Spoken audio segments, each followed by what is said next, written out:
देखिए, ये जो मुल्क है हिंदुस्तान, ये एक आइडिया है, ये एक कई मजहबों का, कई डाइवर्सिटीज का, एथनिसिटीज का एक जमावड़ा है।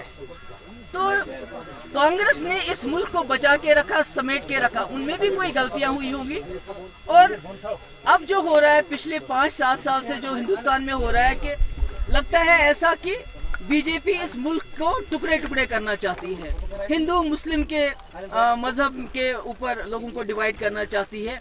और साथ ही जो जम्मू कश्मीर का इल्हाक हिंदुस्तान के साथ हुआ, वो बीजेपी की वजह से नहीं हुआ। वो इल्हाक तब हुआ जब यहाँ जवाहरलाल नेहरू थे, जो बड़े ही सेक्युलर थे, बड़े ही डेमोक्रेटिक थे, जो हिंदू मुस्लिम भाईचारे में यकीन रखते थे, और जिन्होंने जम्मू कश्मीर के लोगों को यकीन दिलाया था कि हम आपका तशख्खुस बरकरार रखेंगे। आप बेशक एक हिंदुस्तान के साथ अपने आप को जोड़ रहे हैं, बल्कि आप पाकिस्तान को, मुसलमान पाकिस्तान को रिजेक्ट करके हमारे साथ आ रहे हैं, मगर मुस्लिम मेजॉरिटी स्टेट होने की वजह से हम आपका तशख्खुस बरकरार रखेंगे और आपको एक स्पेशल स्टेटस देंगे।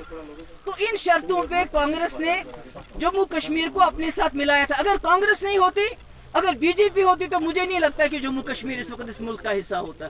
और अगर इसी तरह बीजेपी की कार्रवाई चलती रही, इसी तरह जुल्म चलता रहा, सितम चलता रहा पूरे मुल्क में, जिस तरह से उन्होंने अपनी एजेंसीज का नाजायज इस्तेमाल करके लोगों को तंग करना शुरू कर दिया है, स्टूडेंट्स को जेल में डालते हैं, एक्टिविस्ट को जेल में डालते हैं, कोई कानून नहीं है। जितने भी हमारे इंस्टीट्यूशंस हैं, बड़े से लेके छोटे, सबको उन्होंने अपनी मुट्ठी में करके रखा है, तालिबानाइज करके रखा है।